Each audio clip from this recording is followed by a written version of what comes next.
Well, thank you and for being here at this masterclass. I'm gonna do it in English. Hope that's okay for everybody because there's a lot of non-Dutch speakers here. And yeah, I'm gonna show a lot of stuff, how you make a track and everything that comes with that. And along the way, we delve into many magical tips and tricks I have developed over 30 years. And the software we are gonna use is Ableton here. That's a digital audio workstation. And yeah, if you don't use Ableton or don't have experience with it, it's also perfectly fine because all these DAWs work kind of the same. And the tips I will give, you can do that in any other software, even something like Audacity, some of it. And I'm also gonna show you some synthesizer tricks using a plugin, because against common belief, I also use a lot of plugins. And one of my favorite plugins is this one that is Tall Noisemaker, and it's a free synthesizer from Switzerland. And it's really quite old already, maybe, I don't know, 15 years. And it's still very, very good and useful. So later on, I will show you some things, how you can use this. And this software will work on any computer in any sequencer DAW. So yeah, so you open up your software and you want to make a song. And I guess, yeah, lots of you here are producers or want to make music. And I try to explain everything in a bit technical way. I presume a lot of you already have a little bit of knowledge, but I will also try to say some things not so technically, so it keeps it interesting. Yeah, so we open up Ableton and we want to make a song. And of course, it's a blank slate, and there are 1,000 ways you can use this software. Ableton is, of course, known that it has this screen, which is called the session screen. I think I don't even know that, but this is kind of based on a hardware sequencer, and then here you have the more normal linear digital audio workstation screen where you put the parts next to each other. And yeah, so there's a 1,000 ways you can use this software, and there's not really one way. You can personalize your own way, of course, always. And I always say, just do whatever you feel works for you. There are no rules, I think. Even if it's not efficient, or if people say, oh, that's weird, just do it like that. And we're gonna start with something a bit more strange. So I'm going to show you some pictures. Let's see. I'm going to show you these people.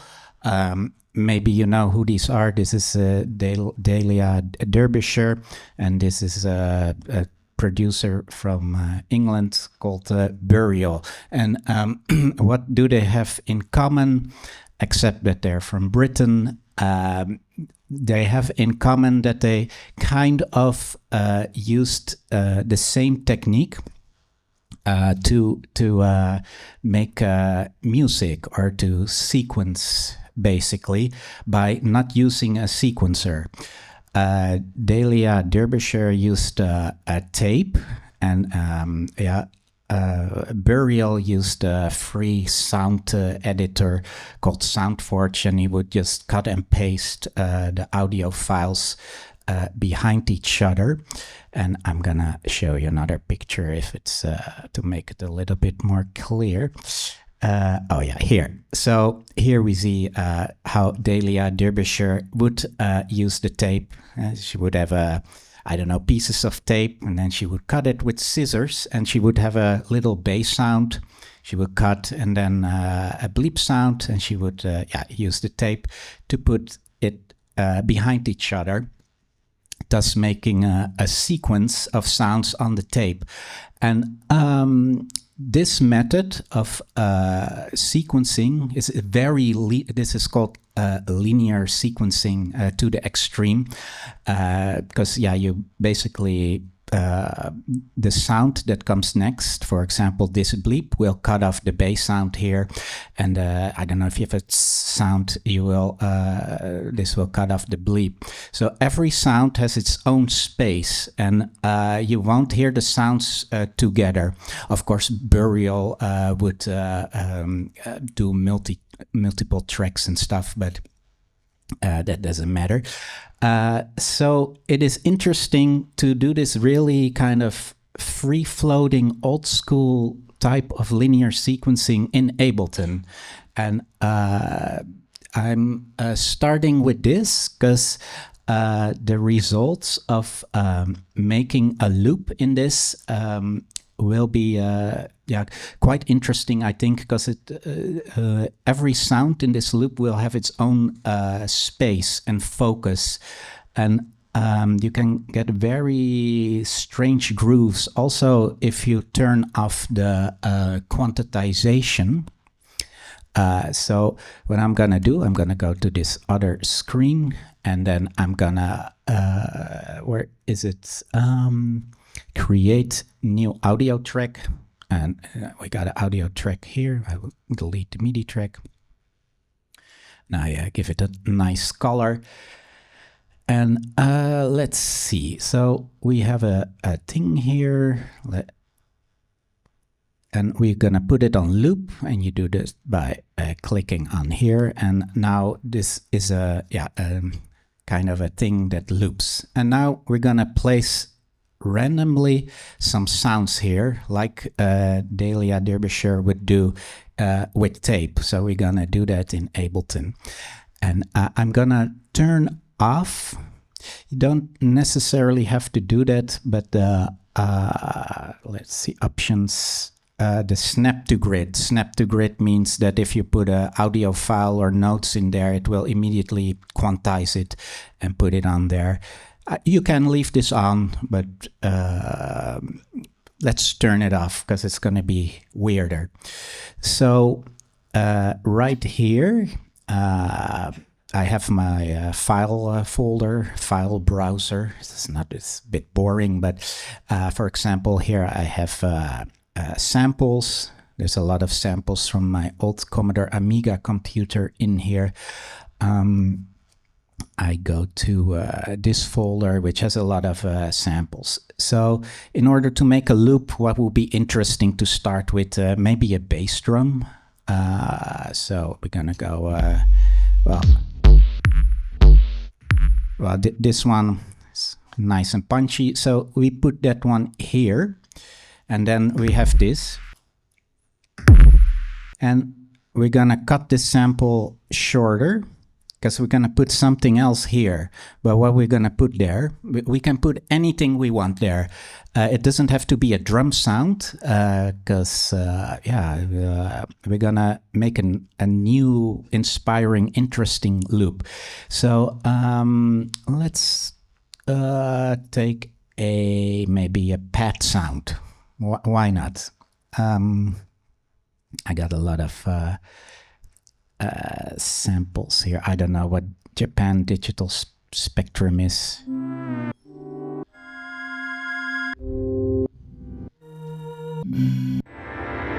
So these are all sounds I designed and made in the past few years, and I always sample them, so I have them in Ableton. You can of course also sequence the synthesizers, but this is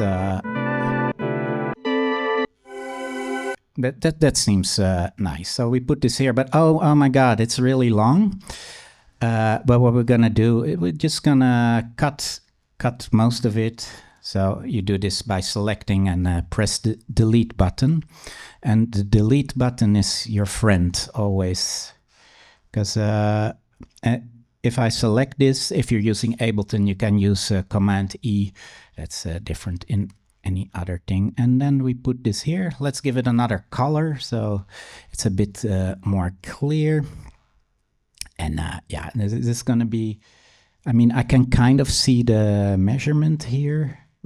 Let's put another sound before the second thing. So what can we do? A bass sound. Let's do a little acid. Yeah, this one is kind of weird. Also kind of big, and we also cut that really short. So basically we're making a really weird sound collage. Maybe we're gonna put a snare drum here on the second beat. It's very cliche, but it works. Most of the dance music has its snare drum there. Let's see, clap snare drums. And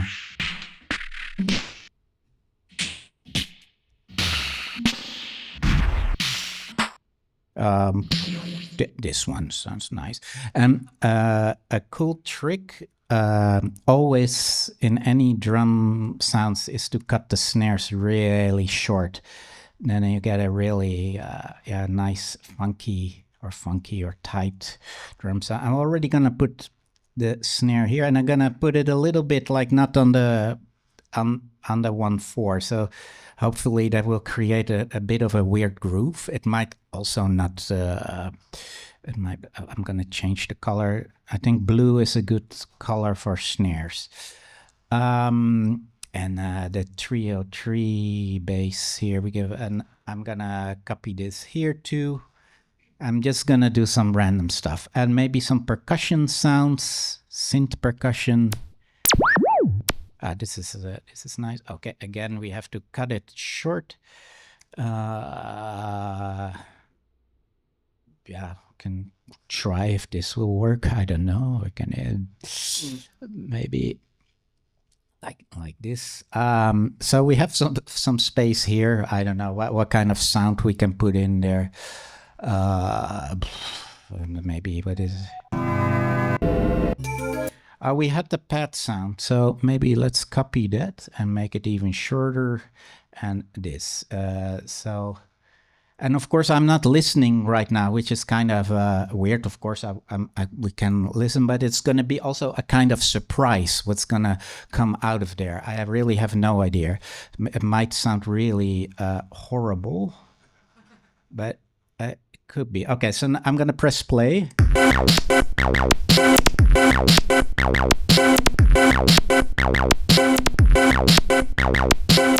As you can hear, it's a bit strange, but it might have, it has some, yeah, merit, artistic merit, maybe. I think, yeah, and it might sound better than a lot of records you can buy, maybe already. But I can also change the pitch here, maybe like this.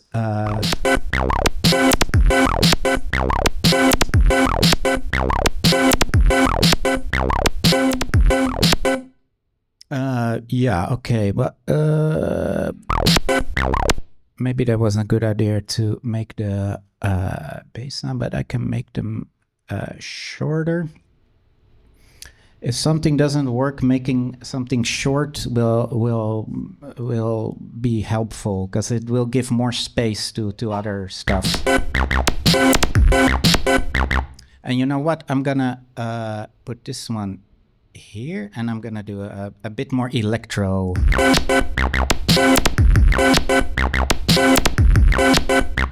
And this snare drum was the snare drum, right? I'm gonna put it more tight here.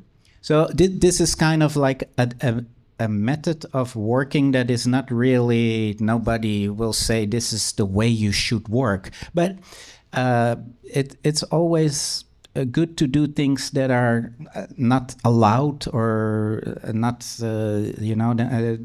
like if you go on YouTube, there's so many tutorials, people saying how to do this and that. If you watch those, everybody's gonna sound the same. So I'm always more for like doing weird stuff like this. And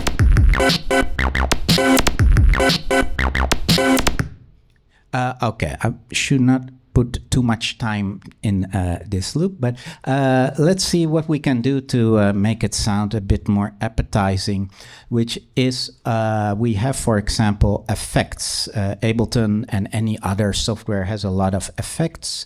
Ableton has a lot of built-in effects, which are generally considered a bit lame, but they're actually pretty good. They're not bad at all. So I have overdrive here, and that's kind of distortion. If you don't know, that will make anything sound. Let's see.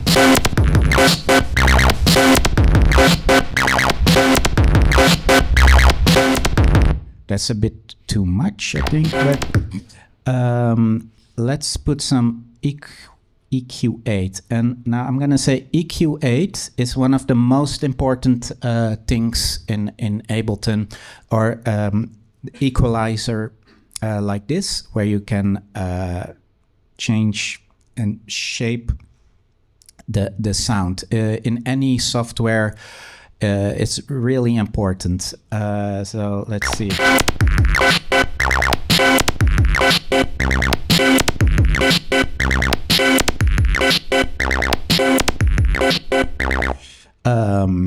Yeah, let's turn the overdrive off. No, it's okay.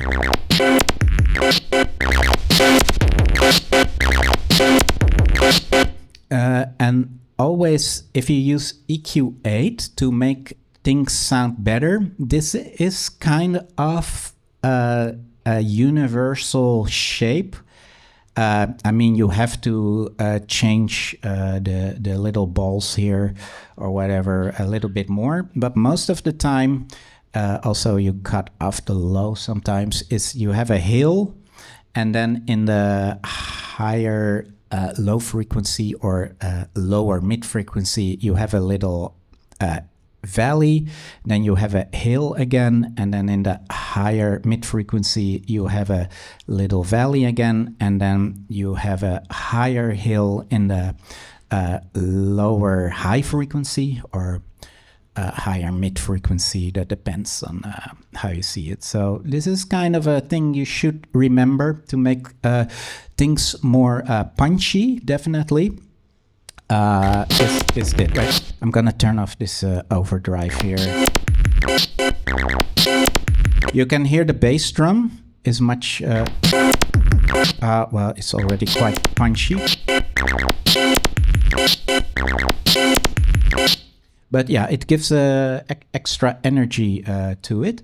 And what also is a really important effect is delay. And yeah, that's delay. That's kind of the same as echo. I presume most of you will know what delay does. And in electronic music, I think delay is the magic ingredient in everything. Of course, that stems from dub reggae music, which is the foundation of everything, I think, of electronic music. And delay will create a groove over the loop, like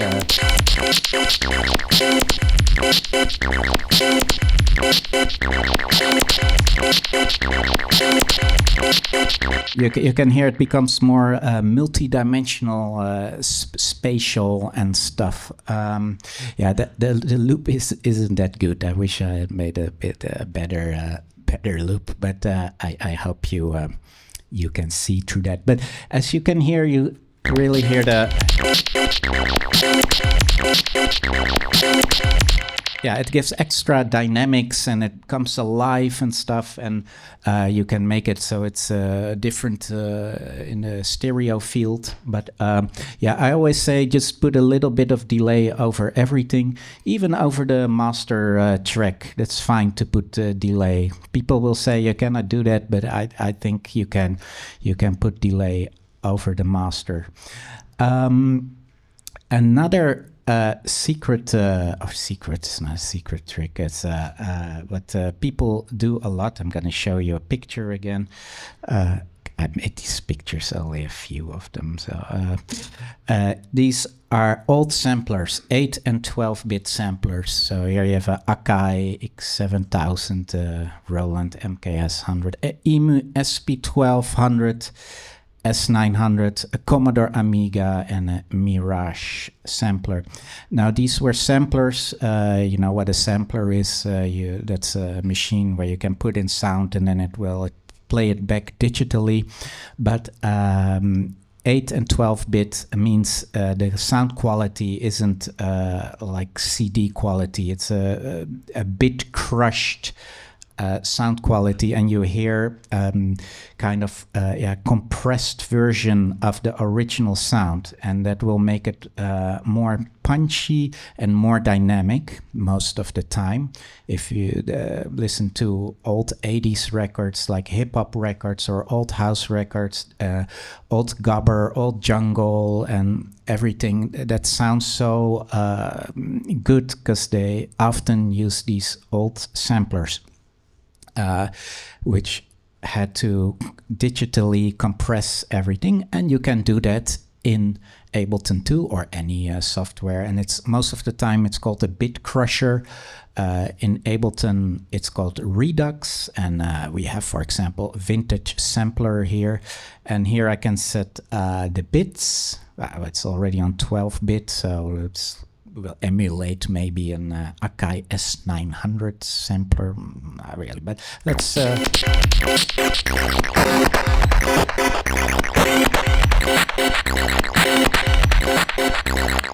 you see it sounds really, if the rate is low, it sounds really like a crappy early computer, or like a toy from the toy store with a little sound chip in it. But if you put it like a little bit higher, then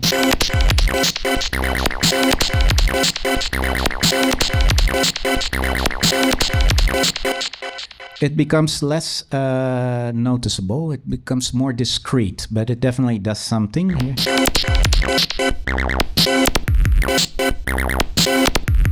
I think you can hear it maybe, so without it. Of course, these samples are probably already 12-bit, so it's kind of yeah. But if you would have used the normal 808 samples, it would definitely be a lot more punchy. And of course, you get some digital artifacts. I will put it a little bit less. And what old samplers had to counter that was a filter. So we can put the auto filter on here, which emulates an analog filter. And yeah, in other software it's probably called something else, filter. And let's see how that...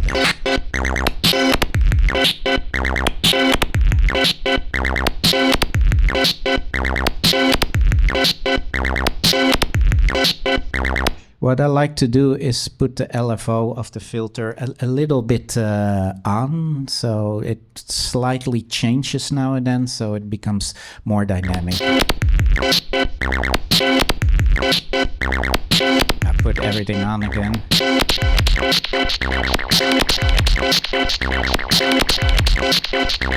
Okay, I'm gonna quickly try to make this beat a little bit more cooler. Right?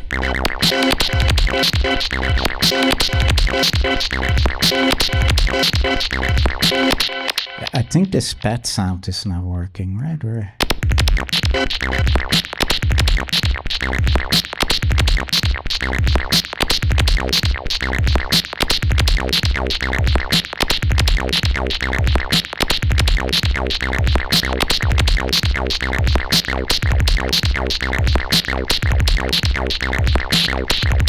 So see, if you delete stuff, I always say, like I said before, the delete button is your friend. If something you don't feel good about, even the slightest, just press delete and take it out.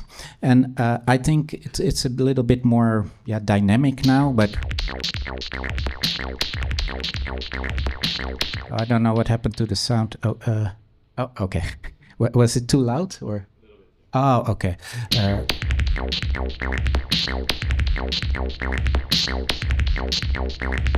You can even make it more minimal. Yeah.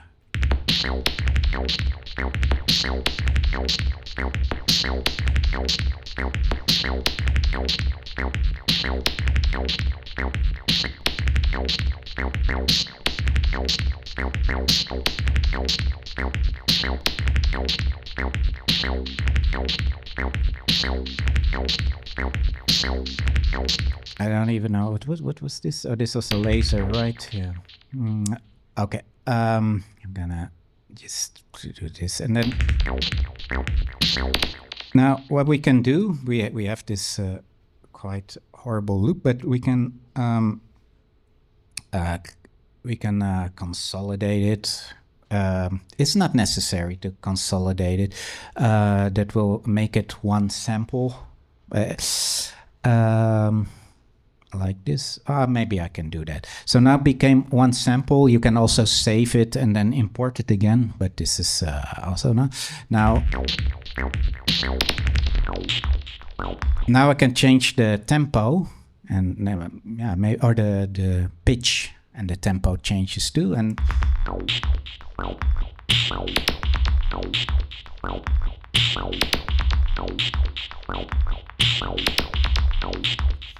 okay, see, then you can do all kinds of fun stuff, because you make your own sample loop. Like it's like sampling a loop from a record, but then you made it yourself.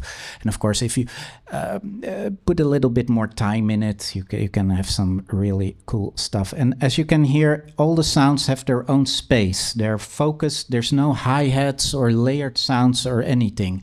So I think you should not be afraid to, for example, to give the sounds their space in a track. The delay, for example, in this loop, kind of emulates what the hi-hats would do. It gives a sort of groove.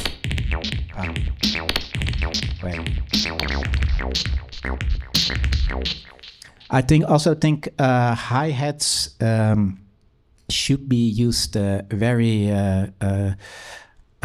conservatively, discreetly. A lot of music has very loud hi-hats, and that takes away from the energy of a track. But that's something I'm gonna show you now. I'm gonna save this loop. If you want to do that in Ableton, you do export, and then I can just, let's call it Pulsar Sound Lab loop 1. Okay. And we're going to start with something new. I'm going to go to the other screen. And like I said, in other software, you will do it here and make a block. But I'm going to make a block here. And we got MIDI channels here. So if we want to make a track now in a more serious way, what are we going to start with? Maybe the beat is always a good idea, I think. Doesn't have to be. You can start with a melody or a bassline or whatever thing there is. And in Ableton, you can use the drum rack. That's this thing. It's in drums, so you go to drums. And it comes with a lot of different preset drums. Like the really cliche drum machines. And they kind of sound very tame, I think. Don't know. Some of these are nice, but I think as an artist, you should have your own signature sound, and to do that, you should maybe design your own drum sounds using a synthesizer, or take an 808 sound and put effects over it. That way you will have your own sound character, your own thing, and then people will notice your sound more. And yeah, so I'm gonna put a drum sampler here. Oh no, wait, no, drum rack, sorry, drum sampler, something else. I'm not gonna talk about the drum sampler. So we see all these little pads, basically. These are little drum pads, and we can put against drum samples on there. So let's see, I'm gonna go to my samples. I'm gonna go to let's pick out some bass drums. This is okay, I guess. I have no idea what kind of track we're gonna make, so I'm just gonna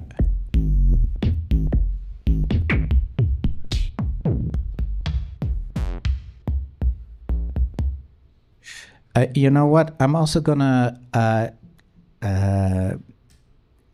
put a really dry sound in there. 808 bass drum. So I can show you how to make, for example, the internal Ableton drum sounds more interesting. It sounds quite okay, but we can make it more interesting. Okay, we're gonna go back to some snare drums. Where were they? Oh, no, because it's here. Because I typed search 808 in it, so I have to take that. It's like a boring file thing of Ableton. It's interesting. Snare drums.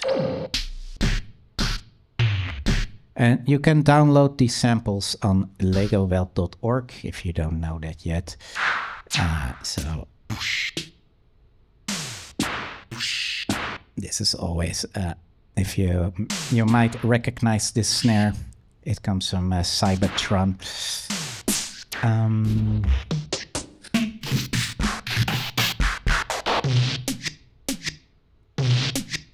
This is a nice little snare.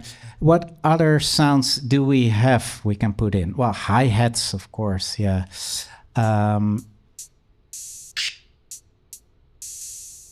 Yeah, this is a bit of a cliche 808 hi-hat.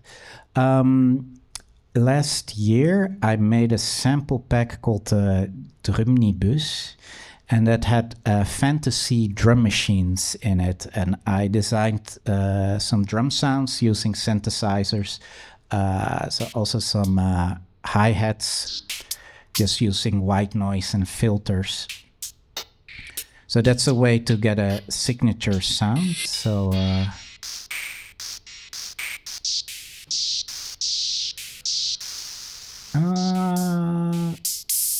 yeah, let's use the Draconis 921 drum machine hi-hat, and there must be a closed hi-hat too of that here. Yeah. Okay, and what other? Yeah, there's percussion sounds we can put in. Weird bongos or whatever, to put those in.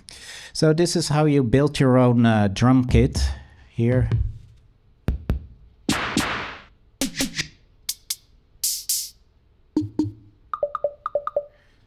Clap may be always nice. Yeah, this is a nice clap. So I just put them randomly on here. Some people put bass drums always on the same note. I don't care about that. So we got some drum sounds. We're gonna make a beat, and yeah, we need a tempo for the beat, and yeah, 120 BPM. The all software always starts at 120 BPM. I think. I don't know why that is. That is a very boring BPM. A more interesting BPM is 141. And why is that more interesting? Because we can do more interesting things with the tempo and the rhythm, because we can play it half beat, then it becomes a 70 and a half, right? Yeah. Yeah, or double it, and then we can do very dynamic things in the drums. But I will show you that later. Let's start making a beat. So we make a block, then it's just you select the track. You can also rename this thing. That's called, yeah, it's already called drum rack. Yeah, I can call it drum machine. Yeah, and this is a nice color, I guess. So you just double click, and there you have created a pattern. And we see it here, and now we press play, and it will loop. And we see here all the sounds. And it works in Fruity Loops. It works also the same, I think. Let's find the bass drum. Oh yeah, we had imported a very normal bass drum from the internal Ableton drum files. That kind of, yeah, it sounds okay, but it's a very dry 808 sound. It's okay. You know what? We're gonna start with something not too cliche. We're gonna put the snare drum on the fourth beat here. So we're gonna have a kind of weirder. And making a beat, you can just like experiment whatever will sound good. Yeah, and then I think, well, this is going nowhere. Let's put the snare drum here.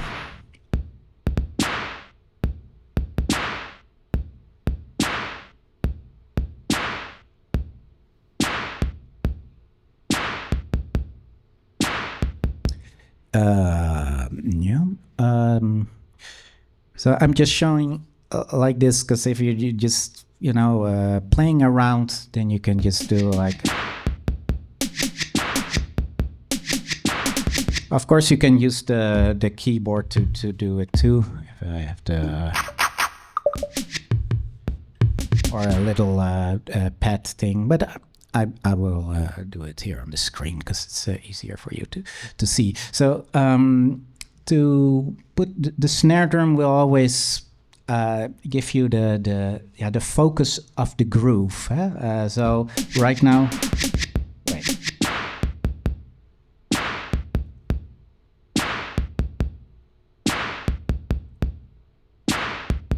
It's a kind of a dubsteppy beat, I guess, right now, but let's put.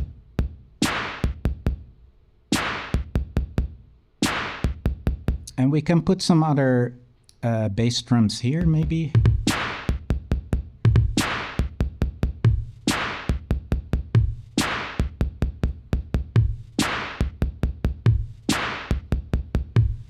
Well, now we're gonna put some hi-hats here. Let's see, I don't know what's going on with the hi-hats.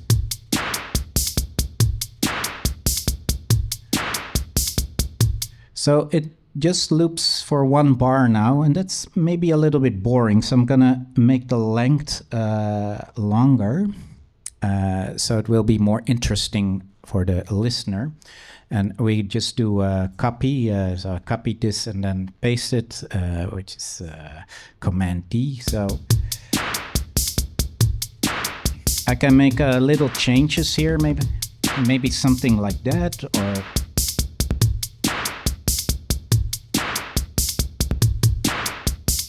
And it doesn't matter what you do. There's a million possibilities, of course. If I select the hi-hats here, I can put them lower. Of course, I hear you ask, why don't you put the hi-hats on a different track? And then you can control it more. Of course, I can do that, but I can do that later too. Right now, we're making the beat and we're just playing around with everything, and we have all the sounds in one thing.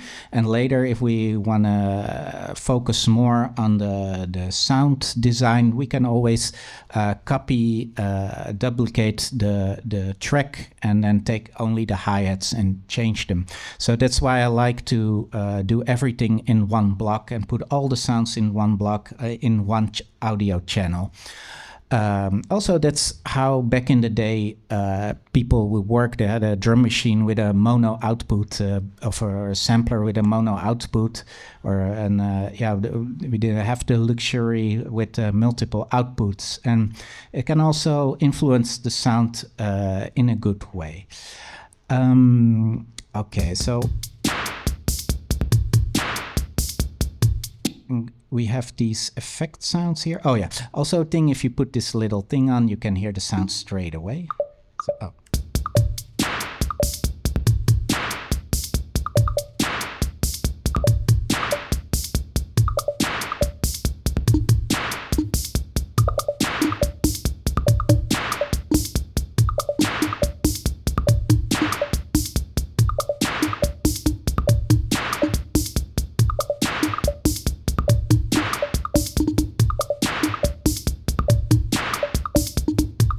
Okay, now we have this rhythm, and I guess, okay, we can, it's mildly acceptable. And we go back, we click on this, and we're on this screen. So we have the drum rack here, and we press play again, and we see that all the drums are played here with this little play button. So the first thing I'm gonna do is make the hi-hats shorter by doing this.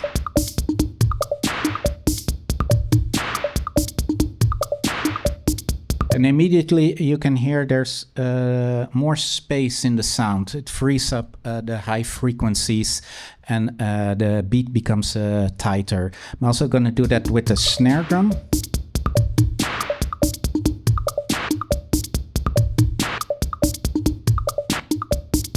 Of course, you gotta kind of decide how far you can go with making it short. Because if it's too short, yeah. There's still some energy in around here you want to keep in the snare. But I can also, of course, layer the snares. I only got 2 snares. Oh no, I got creepy. Okay, I only got the snurry drum. Yeah, okay. No.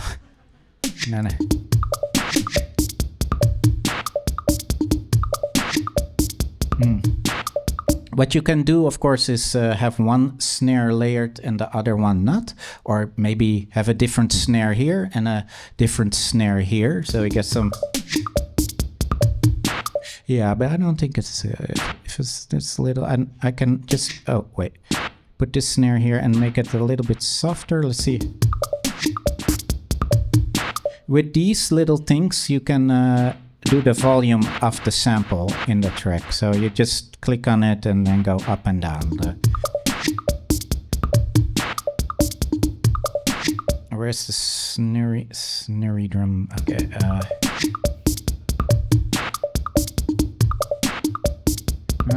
The guy just has this weird reverse till, which is interesting. So I just put maybe I change the pitch. I can do that by going to control.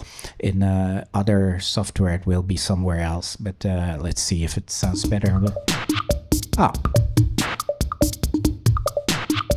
See, you get immediately a completely different feel for this sound. So becomes a kind of maracas or something. And also these bongos or whatever it is. Let's. Okay, this is double sound. Okay, listen.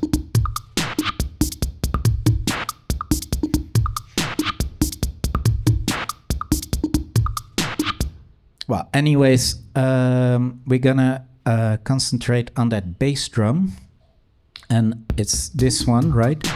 And like I said, we have, for example, this bass drum and this bass drum, and you can hear there's already effects over it. This sample has effects over it, but this sample is a bit more drier. So we're gonna try to make it a little bit more, punchy. We give it a bit more character. And like I said, EQ8 is really your friend here, and we put it here. And so I just drag the EQ8s in this little thing, because I can also put it here. But if I put it here, not in this block, it's going to be over everything. And I want to put it over this individual sample. So I'm just going to delete it. This is easier. So, yeah. So here you see the frequency of the bass drum. I can, if you press S, that means solo. So now I only hear the bass drum. And now, so you can really shape the sound of this bass drum with the EQ.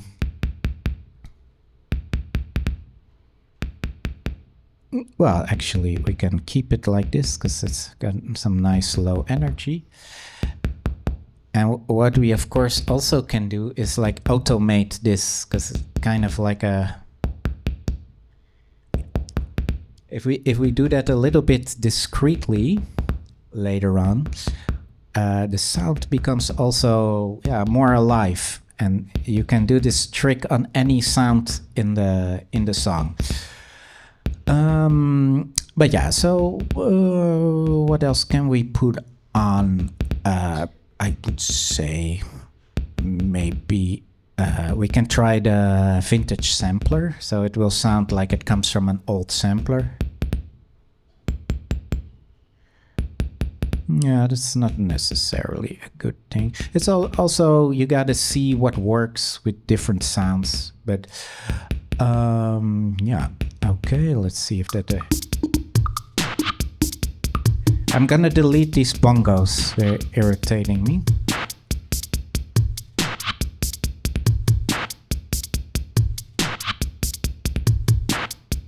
Yeah, okay, but these notes are still gonna be in there somewhere, so I'm gonna delete them.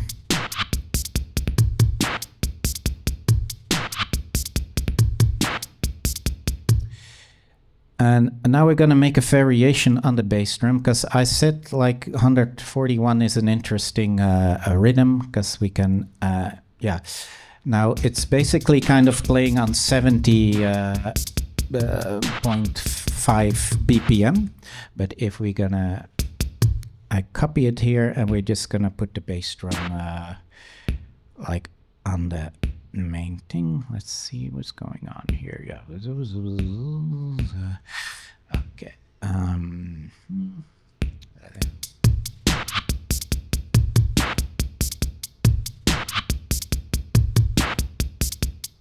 Well, no, we're gonna shrink this here.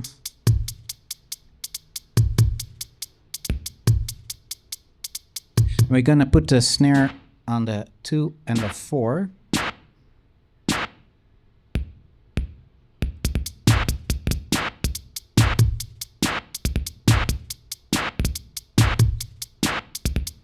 Ah, okay. This bass drum was here still. Okay, good.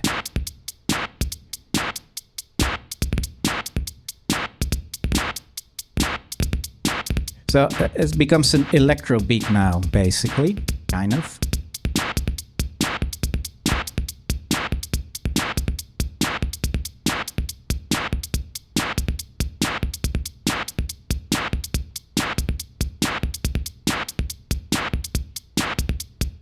So we have a variation of the rhythm in a kind of different tempo, but it's still the same tempo. So it becomes like this, and then later in the track it can become like that. But of course, a lot of depends also on the other stuff like the bass line or the melody. So if we continue working on this track, we might change the rhythm completely. I'm also just showing you how to make a rhythm now, but let's go for a melody now. We can also start with the bass line, but I think it's interesting to do a melody. And for this, I'm going to use the simpler. Again, the simpler is the built-in sampler of Ableton. It's a simple sampler. If you have a more advanced version of Ableton, it's called sampler, but I don't have that. Actually, I only use the cheaper version of Ableton for some reason. So we can put any sample in here. So let's take a look. What kind of melody sample we will have? I'm maybe thinking of like a bit of like a bell sound or something, a high-pitched, yeah, digital synthesizer bell sound, and I guess we can find one here. I can just go to these samples.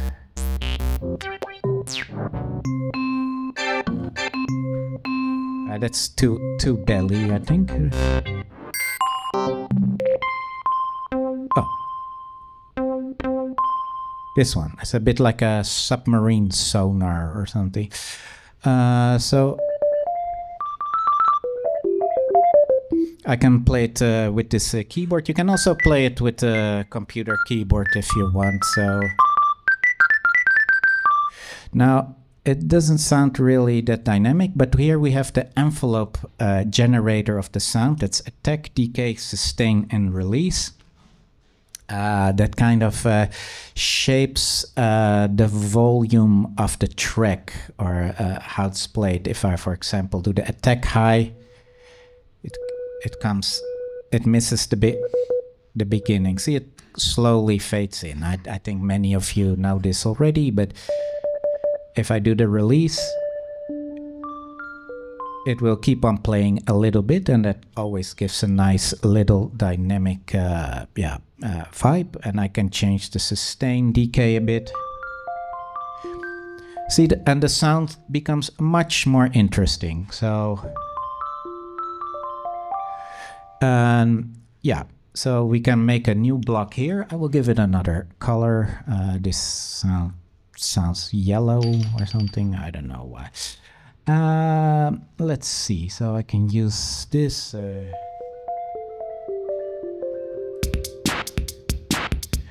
Let's go back to this original rhythm.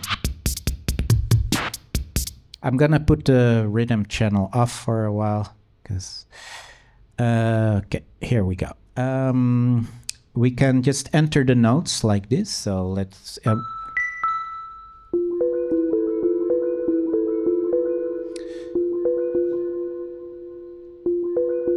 I'm using the computer keyboard now. So that kind of sounds nice, or I can maybe... It's kind of like a Memphis rap style melody, I guess. So, and we start with the melody really simple. Like, don't think about advanced stuff.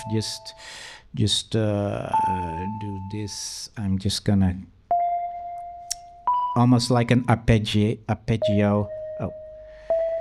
Oh, what was the note? The same note here. And then I'm gonna play.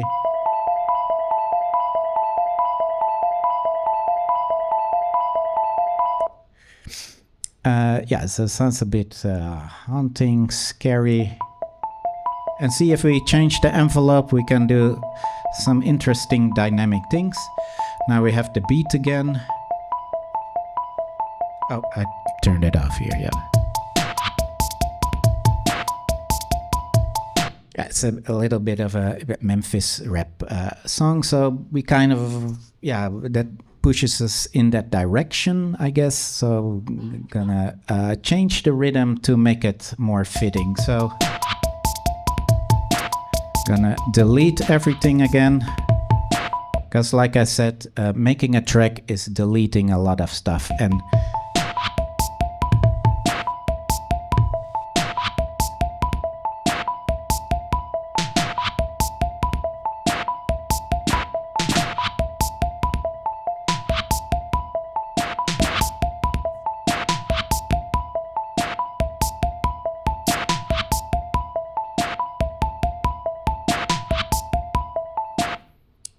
And yeah, let's put the hi-hats back in. Actually, we're gonna put the hi-hats in a new track, like I said earlier. So we're gonna click on this drum machine track and press Command D and duplicate it. So we have exactly the same here, but then we go in here and delete everything. So I delete this little thing. I'm gonna delete that electro beat we made earlier too, because we're gonna do something else probably later. So we change this into hi-hats. We got this, okay, and then we can like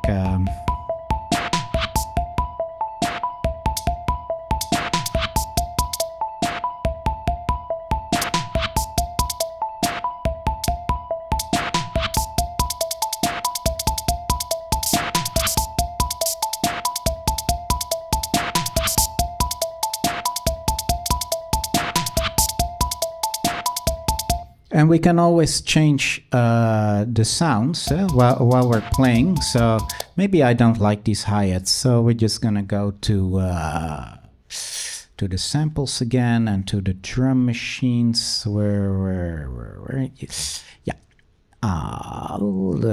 This has hi-hats, these are a little bit more cliche drum sounds, but that might work for this. And again, we're gonna cut them short because that gives more focus. And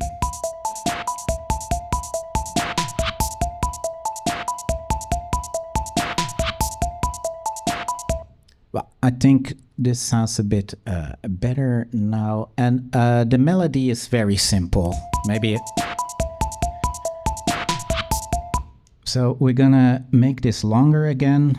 Not 2 bars, let's make it 4 bars. I'm gonna be a bit more advanced. I'm gonna copy this here. And then in this second part, I'm gonna do something else with it, but I'm gonna copy it and paste it. But I'm gonna do something really simple, delete the note and copy it there. So there's gonna be a strange kind of hiccup in the rhythm of the melody. And I don't know if this is gonna work. Only one way to find out.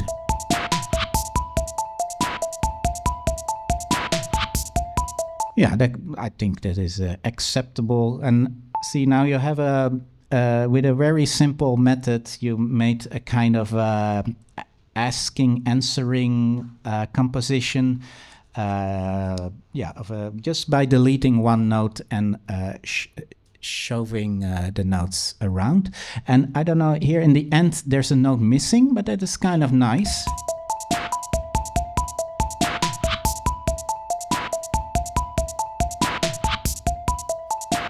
And yeah, just let's leave that like that, because we can do maybe something interesting later with the bass line there. So I'm gonna make a new MIDI track and we're gonna make a bass line. What's a nice color for a bass line? Blue. And let's use again the simpler for the bass line, because I'm also showing you this, that you can make an entire track without any synthesizer or with any equipment. Just with some software you can make a whole music career. You don't need anything, and it's basically for free you can make music. So let's go to the bass sounds. I got a lot of bass samples here.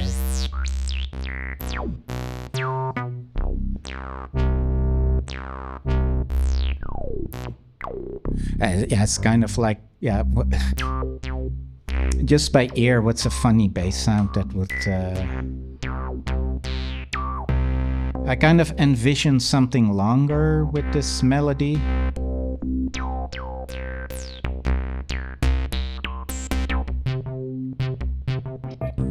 Again, you can download these sounds from legowelt.org for free.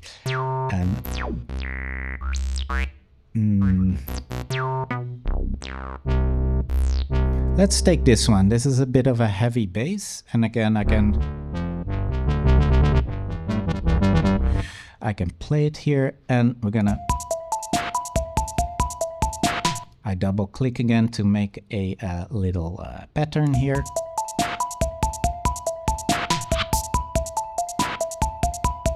And I change the length to 2. So let's see what this is.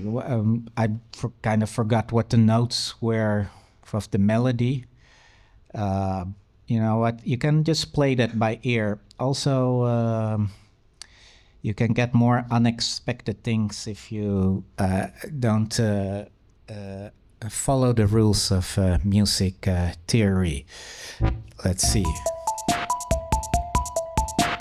And a bass line, you got to see the bass line as kind of also as a rhythm. So when you start to make a bass line, make it really simple. Maybe even like this, just one note.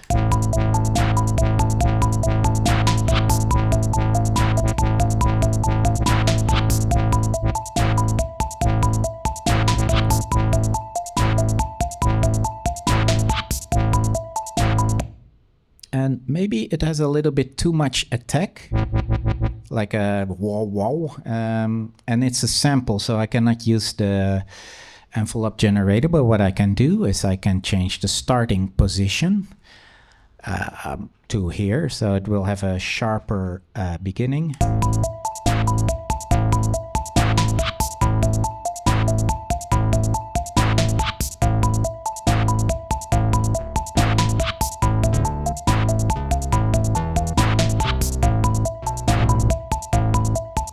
So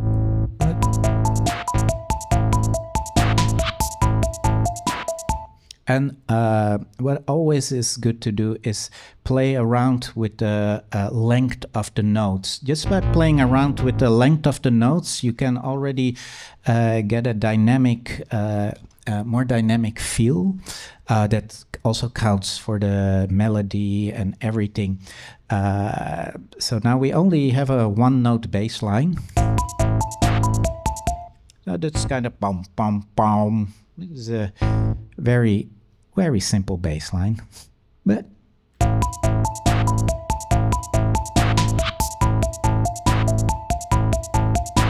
now what we can do is maybe change this note.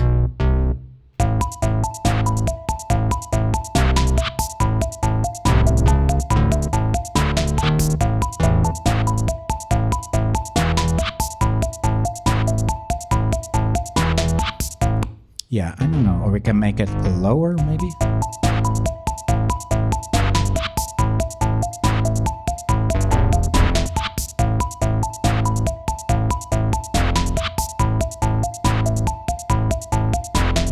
You get a little bit more melancholical feel if it's a bit lower. But let's do some more experiments with this.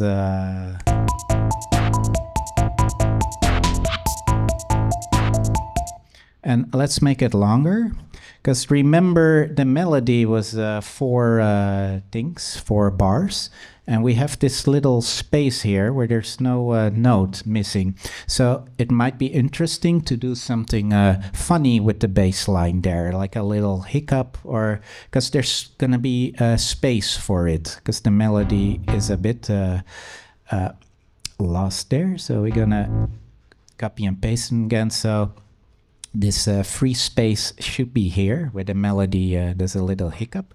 I have no idea. Maybe this is gonna work, or let's do it idiotically simple and just do it 1 octave higher here. Is it? Yeah, I could just.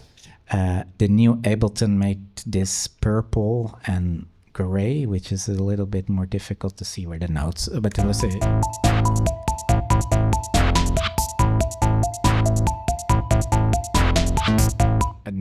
No, this is...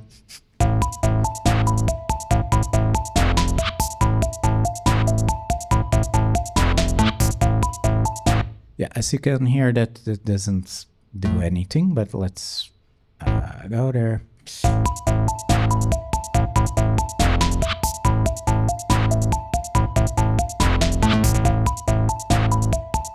Let's see where that melody. Let's take this away too. Let's see what happens now.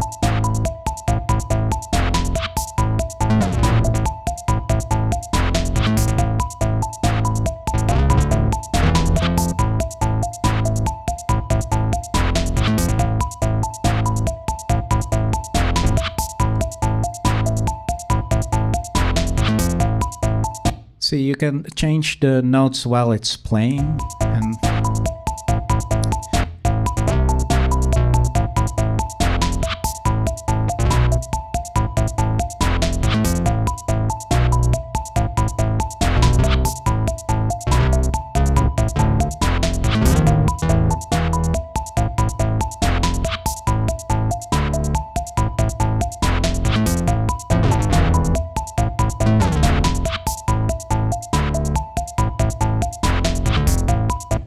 of course, we can always change the bass sound too. Let's.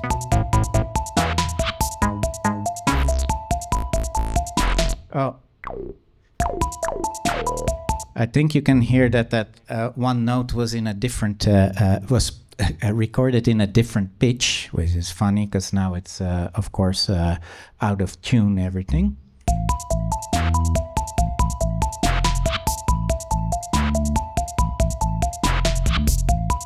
I think we're gonna put that other note back we had here because that kind of works.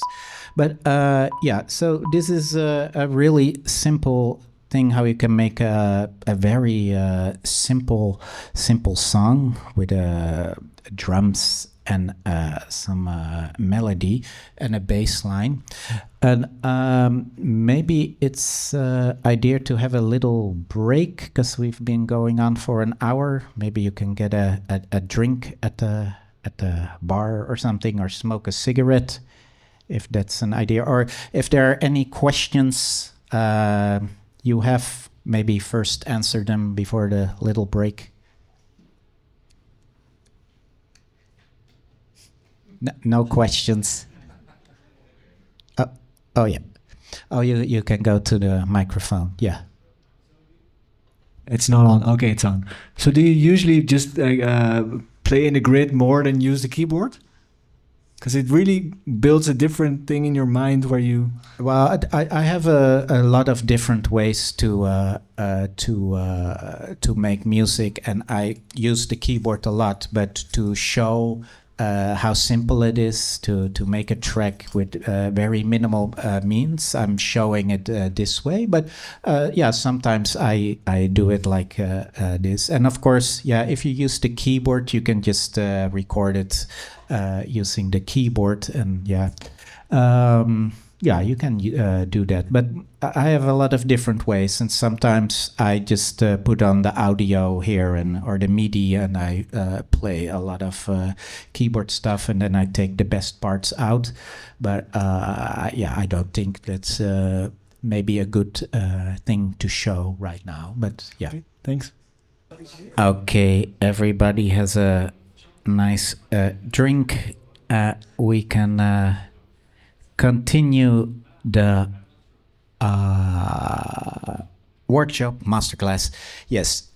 So where were we? We have the rudimentary ingredients for a track. Yeah, and I don't like this bass line, so I'm gonna delete it. And we're gonna use a soft synth. That's everybody knows what a soft synth VST is. That's like a digital version of a synthesizer in the computer. This is a free, very good VST synthesizer from Switzerland called Tal Noisemaker. It's quite old, but it is very good, like I said. And so let's see, it's on a default, so because then I'm gonna learn you a bit about sound design. And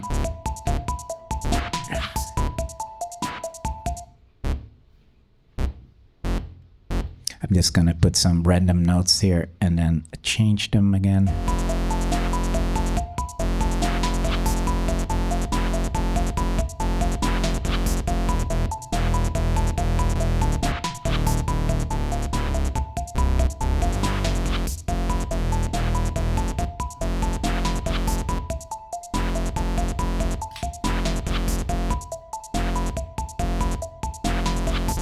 It still kind of sounds a little bit out of tune.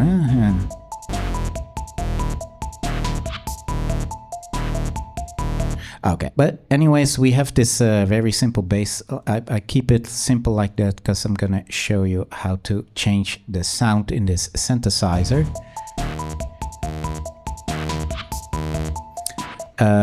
Here we have two oscillators. Those are the generators that create the waveforms. I presume a lot of you know already what it is, but let's fatten up this sound a bit.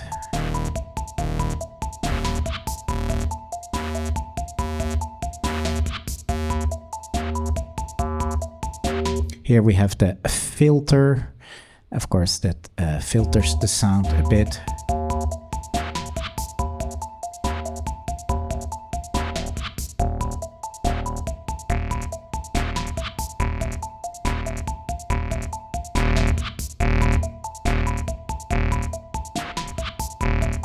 Here's the envelope generator, attack, decay, sustain, release, and here's the envelope generator for the filter, attack, decay, sustain, and release. And here we have the cutoff and a resonance, and Tal Noisemaker has a lot of different filter types, and one of my favorites that I always use is either the 18 dB filter or the 6 dB filter. So let's put the 8 dB filter.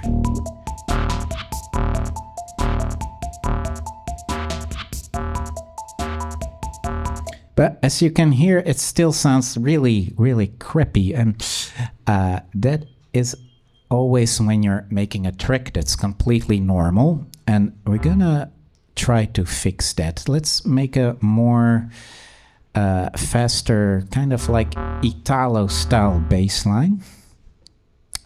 So those are shorter notes.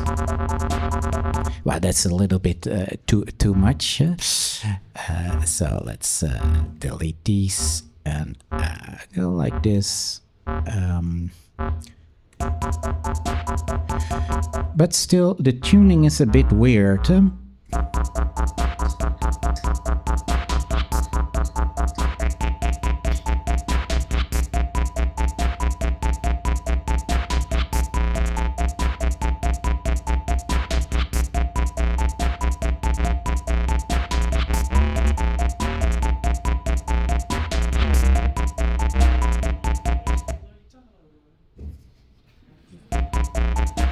Yeah, it's not the Italo bass line anymore, but yeah.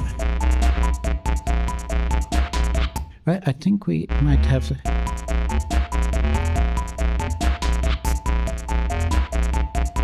It's now a bit more like a reggae dub bass line or something.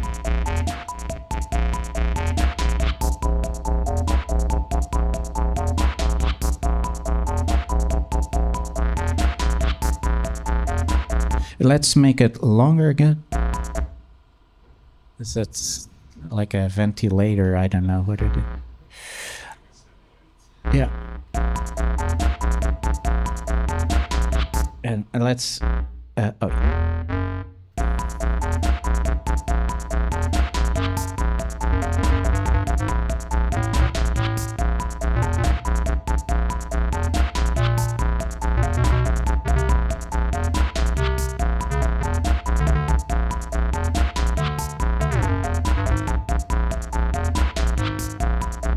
So I'm gonna change the last note of this sequence so it gets a little bit variation that might be more interesting, but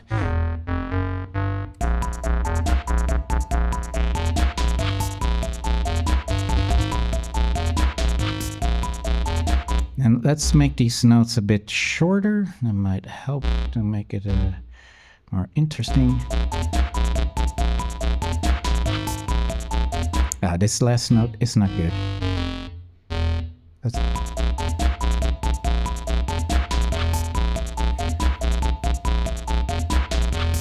Yeah, so now it's a more kind of like a Jamaican rhythm, like a dub dub reggae rhythm. And yeah, so this bass line is okay. I'm gonna go with this to make the song. I'm not gonna show you how to make a structure with this and how to change certain parts. Now with Ableton, we're here in this what is it, session view. So this is like a hardware sequencer. We have these 4 patterns. We have the melody, the bass line, and the drums here, the bass drum, snare drum, and here the hi-hats. So let's see, how are we gonna start the track? I don't know, really simple. We can start with the rhythm, or we can start with the melody. Yeah, let's start with the melody. And I can just play these things live. I can turn them on and off with this little pad. Here you see the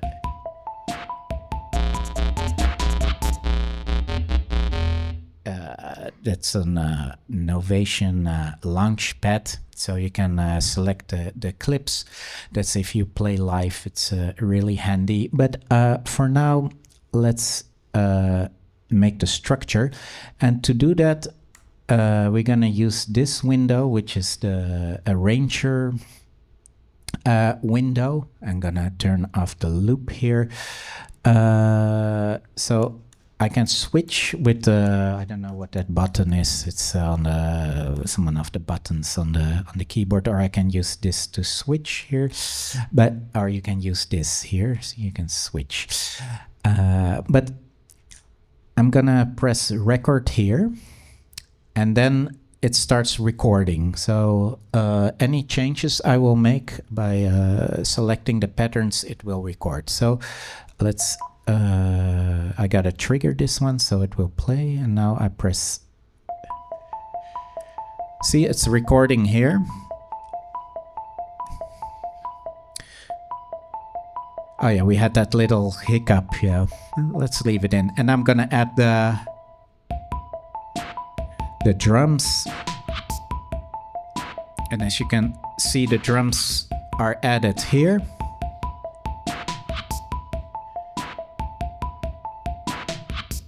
The hi-hats.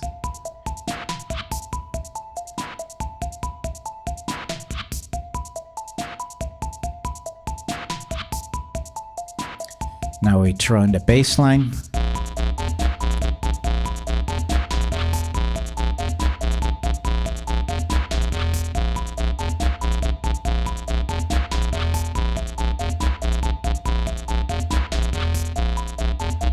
Now we turn off the drums.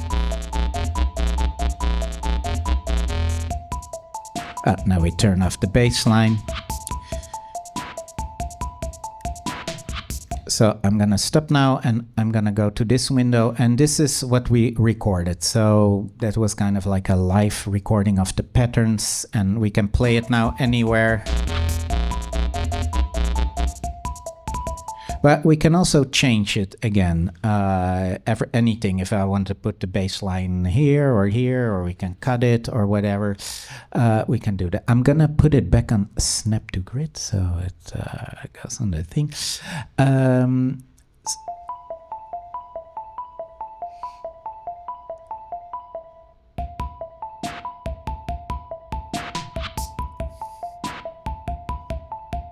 So we can listen back what we did, and we can add little things. Of course, this song is now 1 minute, what is it, 8. That's a little bit short. I mean, we can just continue also everything like this. So, I don't know. And what we can also do now a little bit is the mix of the track. I'm gonna show you a little bit how to do that. The bass line is very loud, as you can hear. So we can just lower it here.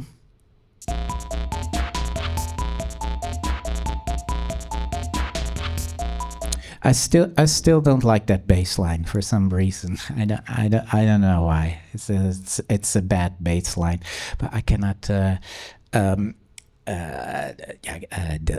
delete it again, because then we don't have a bass line anymore. But it does a track need a bass line? That's also, you can ask yourself that. Who says a track needs a bass line? Let's just delete the bass line completely and do something else. Also, let's go there. And let's make it a more sinister track, because we have this. Maybe we can add some pad sounds or string sounds. That might work a bit better, maybe. And we can always add, of course, I'm only having like 30 minutes now to show you how this works. But let's go to the samples again. Let's have the simpler back in action here. And let's find a good pad sound. And where can we have early nullies V A synth. That is actually a micro Korg. I couldn't use the brand name, so I had to call it early nullies V A synth. But let's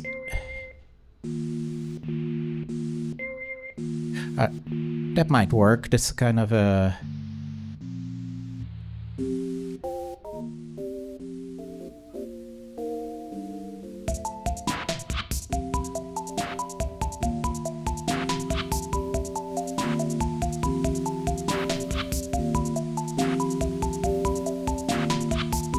And like the question earlier, I can, of course, just in this arranger view, I can now just press record and play the keyboard live over it. So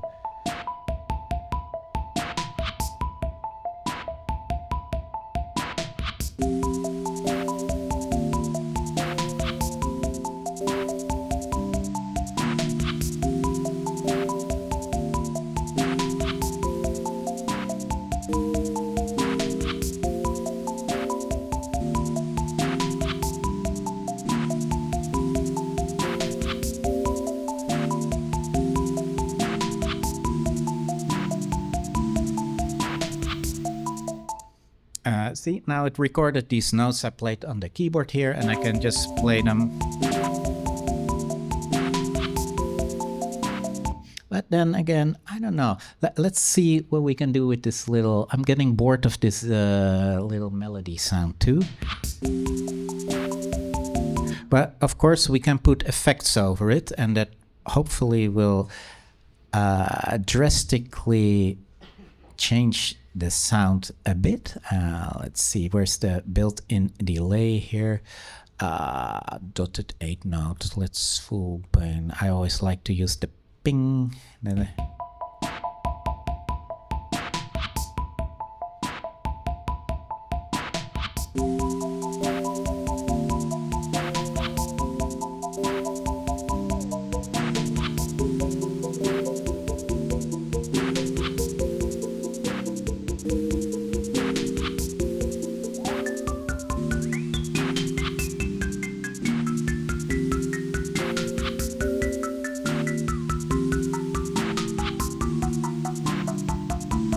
If that doesn't work, let's change the sound again of this.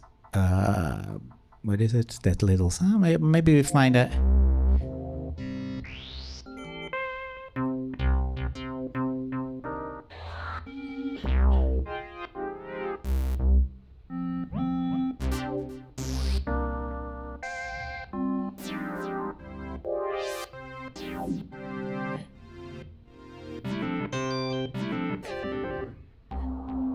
Oh, maybe this will work.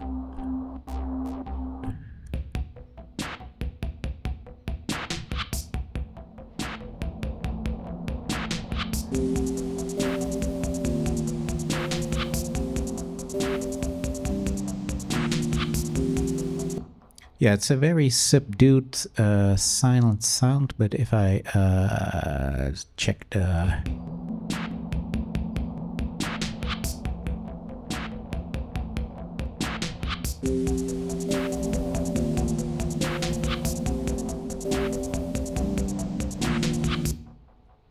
Okay, let's go to the mix.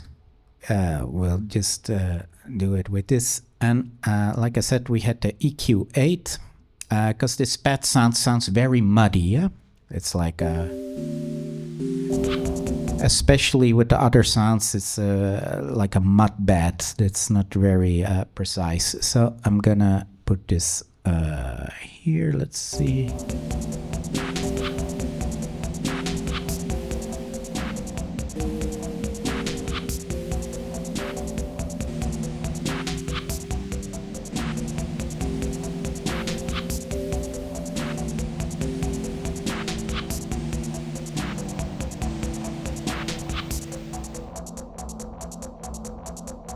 You can hear the sound has a lot of other stuff going on. Wait. Let's see if it sounds better if we take a different part of this sample.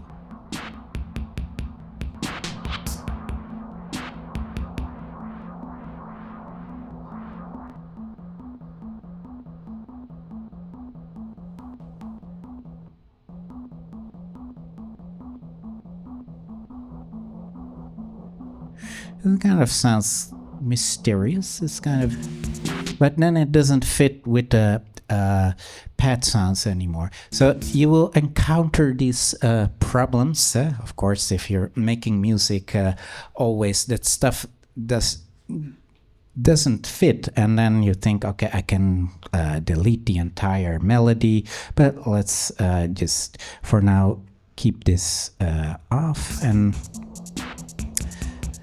I'm gonna show you how to make everything sound a bit more dynamic by using a compressor to put it over everything. And of course, you might be familiar with my own Smuckles tape station effect, which will make everything, basically it masters everything to sound nice. It emulates old tape, and now, wait.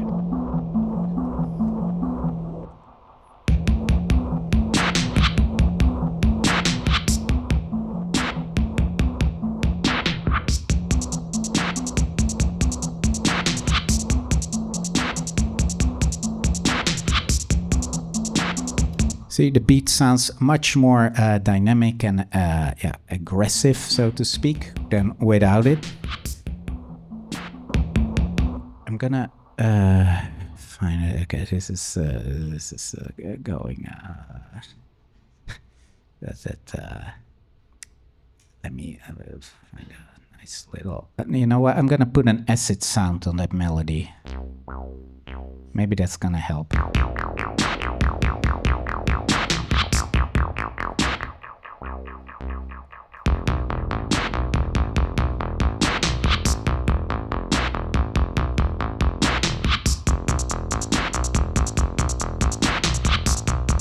See, now the track goes into a completely different direction, and yeah, maybe we go with that.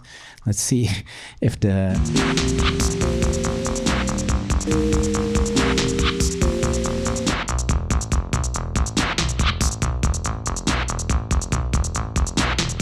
and you know what? We're gonna delete this too. We're just gonna make it like like a very minimal acid track.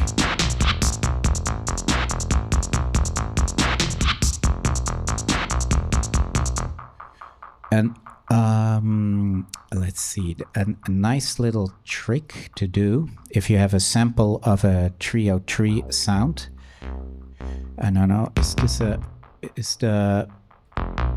is to change the start point. Back in the days when we had for example, an Amiga computer didn't have an analog filter, but if we had a sample from a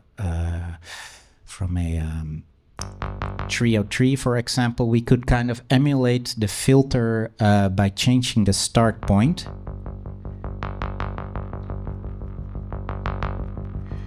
Now, if you have a synth sound with a more pwauk beginning, this, yeah, this one, for example.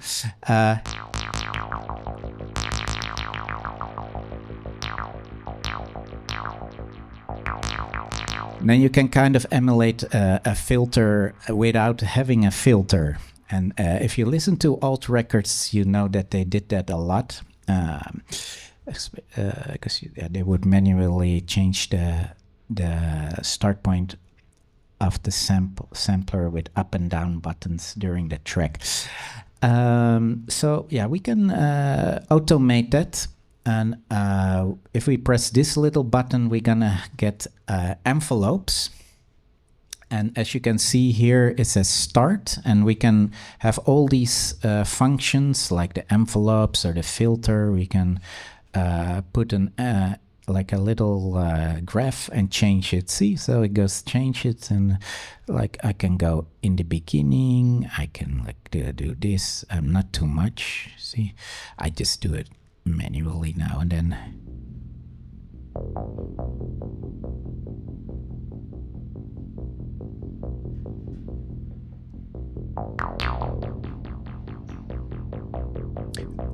See, now it changes wherever this graph goes.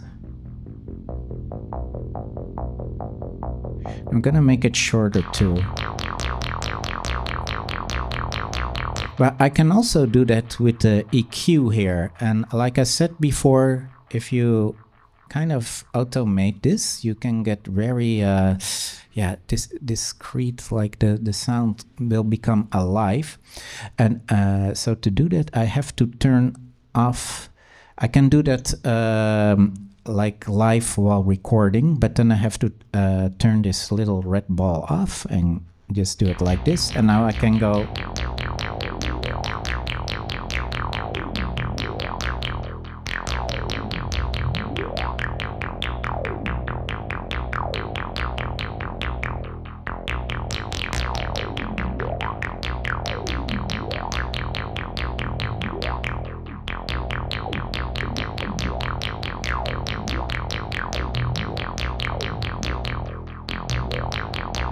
As you can see, it recorded this. I can also automate that on a knob here on my controller, of course. And to do that, I just have to click on MIDI and then select this thing. Oh, it already has and then press the frequency and then turn this knob, and you see it scanned this knob, so it knows how to do it. And now I can use this knob to change the frequency, and again I can record the stuff. Oh wait, oops, yeah.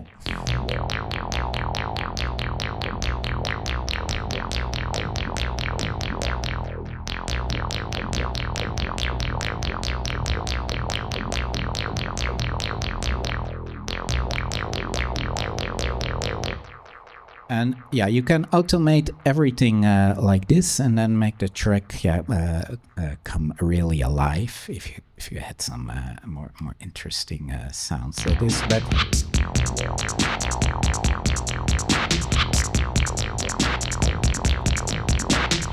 and another tip is that I have, like I said before, there is no shame to put delay on the master track, and I do that quite often. I'm gonna take away the Smuckles tape station, and I also have the Smuckles where did it go? Oh yeah, it's in audio effects, the Smuckles echo channel, which is a digital echo simulation I made. And what I often do is I just put it on the main thing, so it will put echo on everything, over the beat, over the bass line, and everything. And I'm gonna put it a little bit down. It's gonna probably sound quite horrible, but well, as you can hear, it also has a bit crusher in it. That's called chip dust or vintage digital. But anyway, let's listen.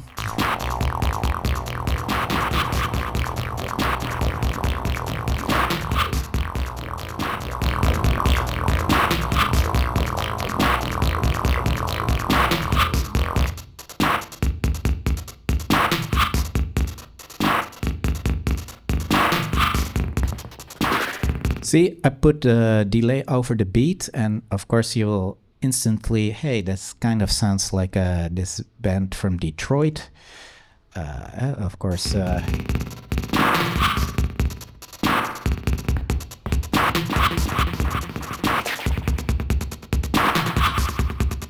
it can make the rhythm very dynamic. And of course, the band of Detroit I was referring to is Drexcia. If you listen to some tracks, they did this a lot, just putting the delay over the rhythm. And again, you can automate that too. So I'm gonna.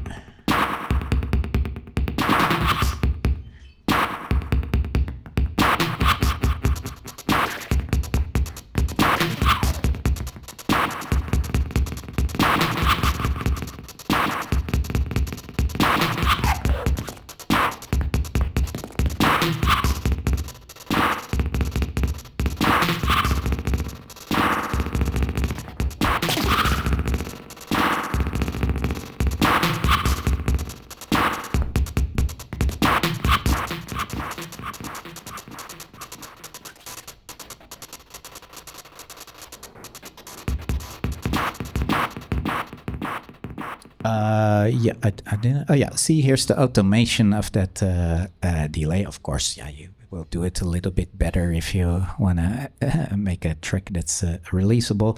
But like I said, I'm just showing these little tips and tricks to think a little bit outside the box and outside all these more what is it, pedestrian YouTube Ableton tutorials or whatever. So what else can I show you? Are there any questions so far? Yes. Do you usually use your own rack as a mastering device, or you also bring it to like a mastering engineer when you release? Oh, I will say the question to the microphone too for the recording. As a person asked if I use my own mastering Smuckles Tape Echo as mastering, or if I go to a mastering engineer. I mainly use the Smuckles tape station and these effects as a really sound design thing to make the track raw. It's of course not really a proper mastering, but of course if I release on vinyl, I will take it to a mastering person. But I must say that mastering is often highly overrated these days. I think if you mix down the track yourself good, then you can already play it in a club and stuff. And in a lot of cases, I've tracks that I brought to mastering sounded worse after the master engineer did their thing, because they're also humans, and a lot of time they just press like normalize in the software. So yeah, I know I get a lot of questions about mastering, and people are really focused on that. But I say it's not that important. Just make sure the track sounds good, and then you can. And also, don't be afraid to master it yourself. I mean, if you bring it to if it's going to be pressed on a record on vinyl at the vinyl plant, they will also make sure it will sound good on it. And and also important with mastering, I think, is that you keep the dynamics to keep breathing space. So don't limit everything to one block. It's a track can be played much louder if it has if it's not an if the wave file is not a block. There's a word for it. I forgot. Or the the other one, the other word. Huh?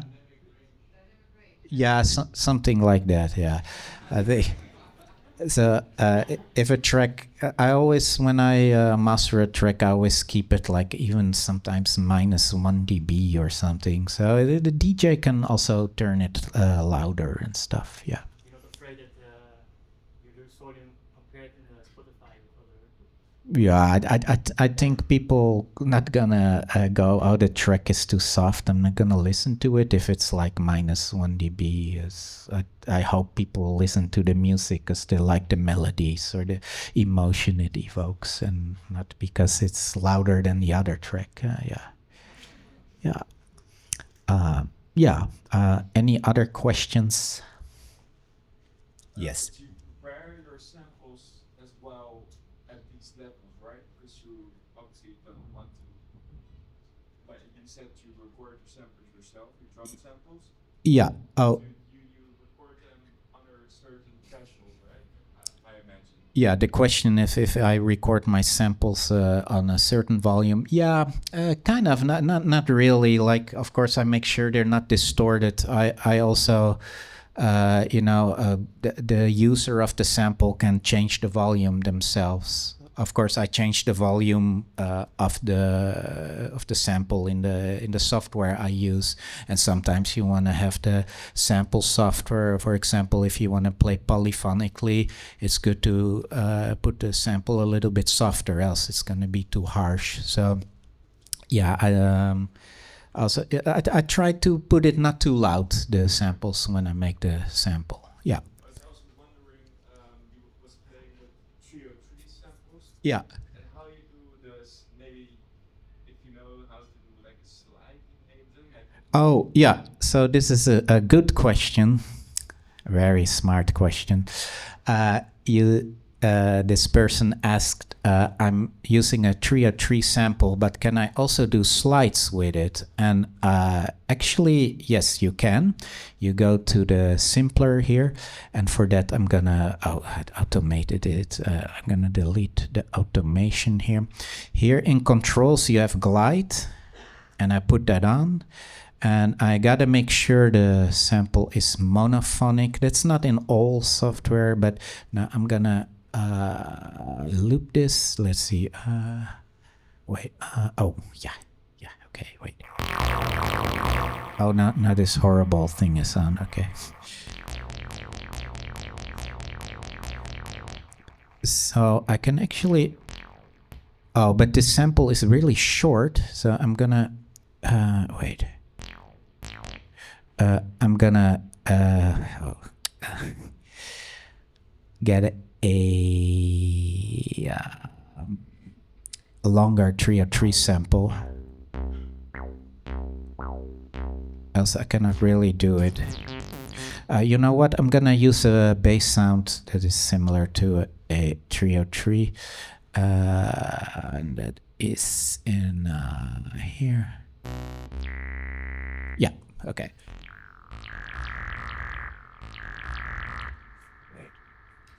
Oh yeah, see, I gotta put it on 1, so the sample becomes monophonic, and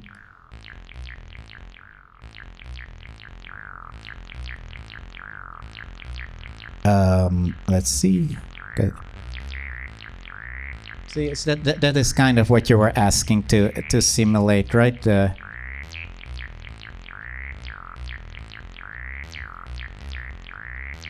So you can do kind of slides by using glide.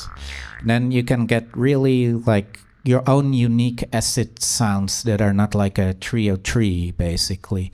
Also, yeah, if you some old like 80s acid records also used this technique by using a sampler instead of a TB trio tree. Well, yeah, good question, sir. Okay. Any other questions?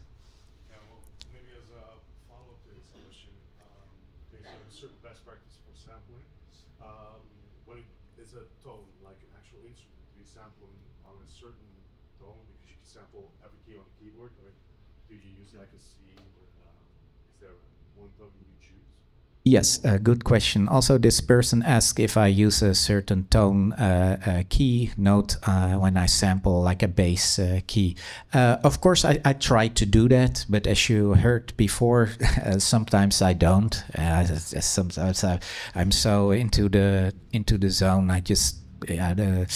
Then again, I think the user can transpose it too. And sometimes, on the other hand, it might also give unexpected surprises if you throw in a sample that is in a different key.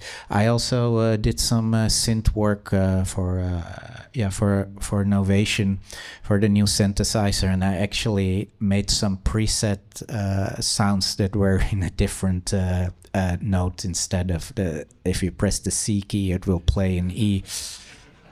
I noticed that when the thing was released, so but I think nobody noticed yet. Yeah. Any other questions? Yes. Oh yeah, two. You go first because the person behind you was first. Yeah, you go first, and then you. Yeah.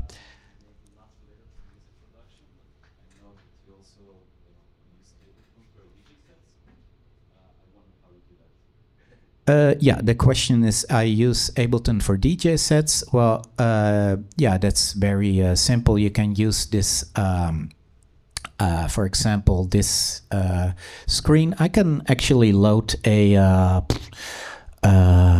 wait, I cannot read, a set, for example, where is it? Master Control Zorlock. This is a DJ set. No, we're not going to save it. It's gone forever, this file. For example, you have the controller, and then you can just play sample. Oh, I don't know why it's not working.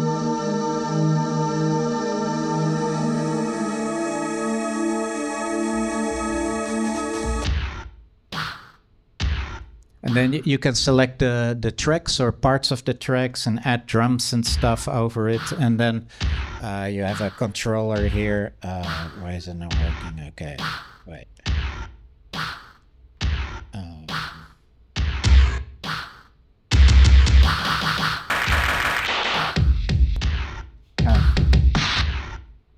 Wait, I don't know what's going on. Oh wait, this is MIDI. Okay, now I see. Yeah.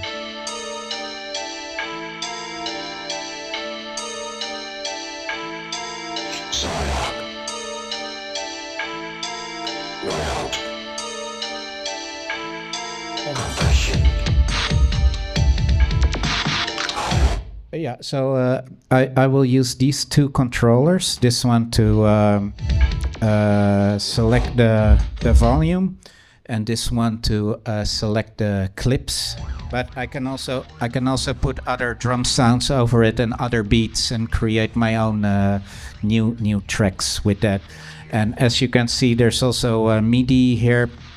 I have done a trio tree over it too, a software trio tree that can play over it.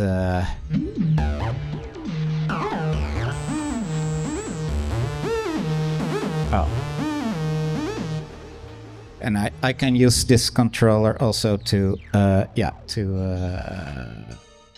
change the trio tree. Okay, this was a very bad demonstration of it, but then you can get the idea of it. Yeah. And you wanted to ask? Yeah, so we're talking about making a track in Ableton, and I find it very depressing the amount of possibilities you have when you have this whole software package at your availability. Do you create limitations for yourself? Do you set rules, or do you make it somehow smaller to make yourself creative? Yeah, that's a good, interesting question. The question is that there's so many possibilities, like thousands. How can you set restrictions for yourself? And yeah, that is a more common question I get. And you should just find your own way to do stuff, and then don't get distracted too much. Of course, you can set your limitations to yourself, but yeah, that's up to you. Of course, you can only start with 10 samples you're gonna use, and one soft synth and one drum. But yeah, in the end, the possibilities are always there right before you, even if you limit yourself. So that's more like a psychological little barrier you have to hold on in your head, I guess. Yeah, because yeah, the Ableton itself is not going to limit you. It's not. It's not like gambling where it will say you cannot gamble, you know, or online or something. I don't know. Yeah, that doesn't really help, I think. But yeah. Yeah, no, yeah, you're right. If you work with hardware, synthesizer, for example, you have much more limitations. I don't think that is necessarily true, because yeah, hardware also has this synthesizer has also a million possibilities. And yeah, I think that might be a misconception, but of course you have all the VSTs you can get here, but yeah, I mean, you can also buy every hardware synth and then also have the same. But of course, I know what you mean. I guess is, yeah, try with what you have and try to learn it from the inside out, and you know, all the life hacks that this thing has. And yeah, maybe that's yeah, it's something. Yeah. Any other questions? Yeah. I think we can still do one question and Oh. then we have to wrap it up. Yeah. Okay. So you have the final question. Yeah. It's better be a good one. No. Can you recommend a company where you press your vinyls that you experienced? Oh, well, yeah, that's, of course, there's a lot of different, the question is where I press my vinyls. Yeah, that's most of the time in Haarlem record industry, but I also used in Czechoslovakia, or in, where is it, in Germany, Randmusiek, all over the place, yeah. But record industry, I worked with that for a long time, yeah. Haarlem, yeah. The old Sony pressing plant, yeah. Yeah, okay, thank you. Yes, thank you.